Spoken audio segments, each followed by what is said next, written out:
And there are many negative consequences connected with over-assertive policy. One of which is that the enterprise itself can be placed at risk. And so if we say, for example, that every child will be proficient by 2014 because we know enough to create that sort of proficiency, and we don't, if that comes a cropper, then the finger will not be pointed by policymakers at themselves. The finger will be pointed at the knowledge community for saying that it knew when it didn't. So one of the things I see in the reauthorizations that are upcoming is a little more tentativeness with regard to what we know, because we certainly know some things, but we don't know nearly as much as some people on the Hill think we know or think they know. So I think that's part of it. One of the challenges of working with any practice and policy community, and this is not a knock on practice and policy communities, it's just part of the reality of their existence, is that delay of gratification is not part of that the definition of that job title. And so, for example, they've assigned my office the responsibility for evaluating the effectiveness of legislation. Key components of No Child Left Behind, like Reading First, key components of IDEA, like the Paperwork Reduction Act. And reauthorization and strong ideas for reauthorization will not wait for the results of those evaluations, and in many cases will not be much affected by the results of those evaluations. So the feedback from the investments that occur early in the process of an act being authorized, and the feedback from the research enterprise that's generated by those efforts are almost naturally out of sync, in that the laws are implemented and they're up for reauthorization before the results come in of the effects of the previous law. And then you get those results and people say, well, we don't care anymore, the law has changed. Now, we need to do a better job in Washington, and one of the priorities of my office, or one of my personal priorities, is to, I have a little saying that I use in my executive committee meetings, and it's that I'm not happy till you're not happy. and the idea is that whenever possible, we need to be faster at the work that we do, and one of my jobs is to make them sufficiently miserable that they'll get the stuff out the door faster, just to stop me from bothering them. So that's yours was a complicated question, and mine was likewise a complicated answer. Who's next? Wayne, please. I'll ask a simple question. I'd like to get at this issue you raised about the lack of research on, for example, the effects of a rigorous curriculum in urban. That's a sentiment I definitely share. And it's related, I think, to you brought up the issue of the cognates coming in with proposals, and Yes. And I think that's some of the best research I've seen has been multidisciplinary. Yes. Researchers with different perspectives, looking at a common problem and seeing things differently, and then coming up with thinking that led to breakthroughs. Right. I think seismic science right now is benefiting enormously from bringing in oceanography and other disciplines.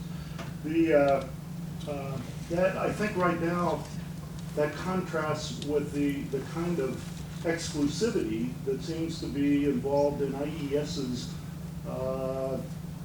what is allowable in terms of research methodologies to address problems. For example, there's sociologists that I would love the opportunity to come together with and work to address some of these urban problems that we're interested in. But sociology takes a look at what's required to under a Goal 3 or Goal 2 application, and kind of wander away, saying these people are simply not interested in the perspectives of those within an organization, which is absolutely critical. So I guess my question would be, is there a possibility now of revisiting the Shabelson and Town NSF definitions of what constitutes allowable science and education, and maybe begin to move into rigorous qualitative methods and other possibilities. Medicine's doing that. It seems like education might. Well, education is doing it, so I'd suggest a more careful reading of our RFAs, if you don't mind. Anyway, so what you'll find, for example, is that this is kind of inside baseball stuff, but there's a goal structure at IS in terms of the types of research we invite. Goal 1 has to do with the identification of relationships that may exist out there in the world between policy interventions, programs, and outcomes. Typically involves correlational methods. Last time I looked at the work of my colleagues who are sociologists, that's kind of what they do. You know, they look at relationships that exist and try to make sense of those relationships in terms of theoretical models. So that work is certainly supported under Goal 1. Goal 2, which has to do with development work, can support a variety of methodologies, and none of those methodologies are experimental methodologies. You're supposed to develop something. And that means at the end of a study, you're supposed to have a prototype of something. You know, it can be a device, it can be a curriculum, it can be an assessment, the methods that are deployed for any of those tasks are methods that are appropriate to the particular thing you're trying to prototype. Our Goal 3 and Goal 4 areas are explicitly efforts to identify what works with the most rigorous methodologies that are appropriate for the particular task at hand. For lots of education problems, those methodologies are experimental methodologies. In special education research with low incidence problems, different methodologies come into play, particularly single subject methodologies. And then our fifth goal is an assessment goal to develop and understand how assessments play out. So not every technique under the sun fits under those goals, but certainly a variety of tools do, and certainly qualitative methods as well as correlational methods do. One of the aspects of IS that I think is important to realize in terms of decisions we make is that we see ourselves as an applied funding agency. That is, if we're not solving problems being problems that could be identified by urban superintendents or state legislatures, if we're not identifying and solving those problems, we're not carrying out our function as an agency. It is the role of NIH to invest in fundamental research, as is the role of NSF. It's our unique job to be funding research in education settings to solve problems. And if you look at our published priorities, you will see that the problems we're interested in solving are problems that are under the control or potentially under the control of the education system itself. So I would be the first to admit that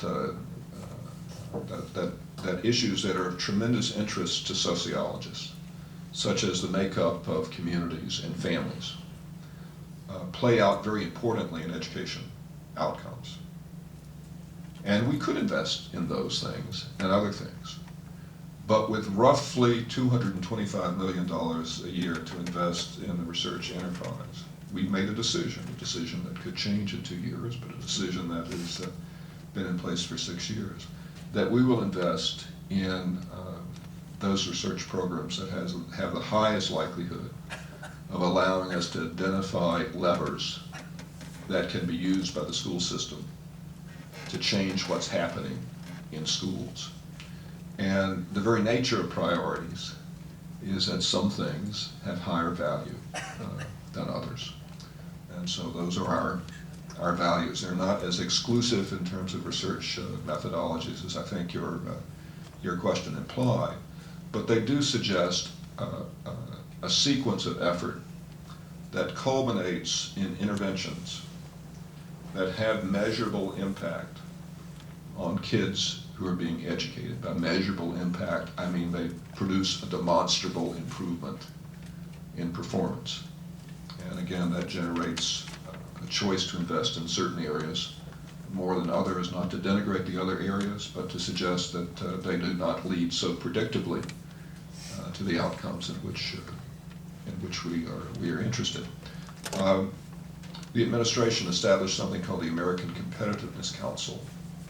Its job was to look at the investments, federal investments in science, technology, education, science, technology, engineering, and math education, to find out if they could be better coordinated. And what we had to show for the roughly $3 billion a year that the federal government invests in education through the STEM fields.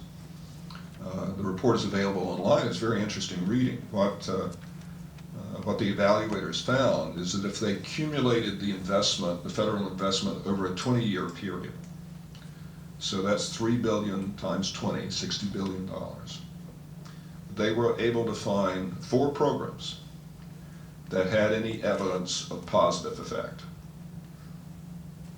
And when you looked at the actual studies, they tended to be fairly specialized hothouse efforts rather than big federal programs. The Institute of Education Sciences, during its 3.5 years of funding, has developed 13 interventions through its funding that are having measurable impact on kids in school. And part of the difference in productivity, $225 million a year over 4 years versus $3 billion a year over 20 years, is, I believe, the choices we've made in terms of priorities and focus. Hate to be defensive to that. Just felt the need to.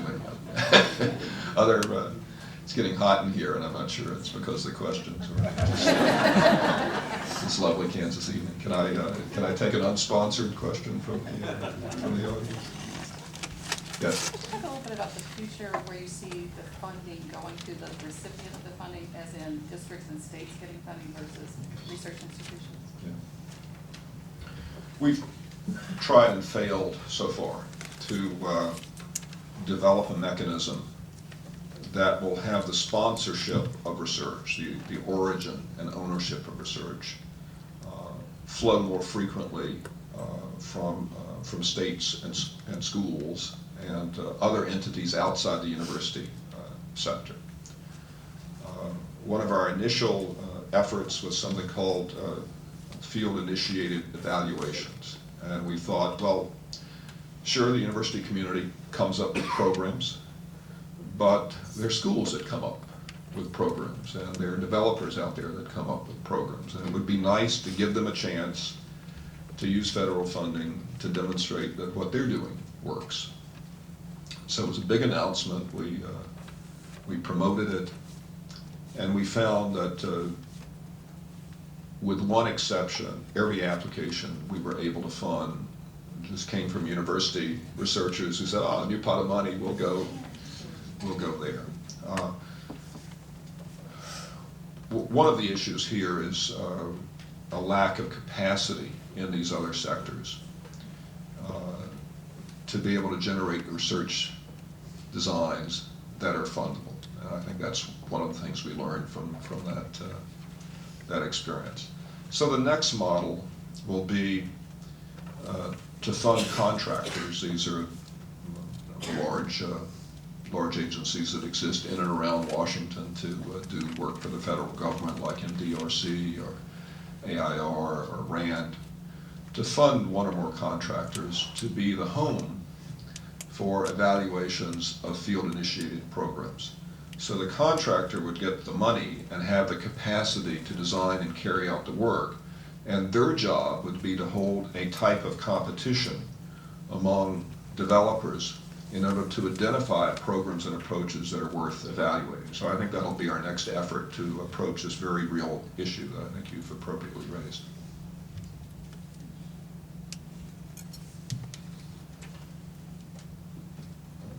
Okay, well, thank you again.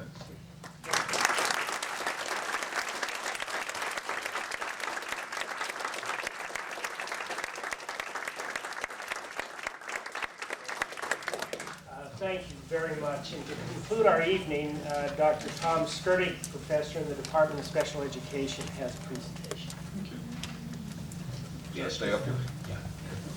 Yes, before everyone runs off to the reception, which is upstairs in the Malad Room on floor 6, we'd like to show our appreciation by presenting you with this plaque on behalf of the faculty, graduate students, and the 50th Anniversary Committee for being our inaugural speaker, not only for the Mayan Lecture Series, but also for our 50th anniversary. Thank you very, very much.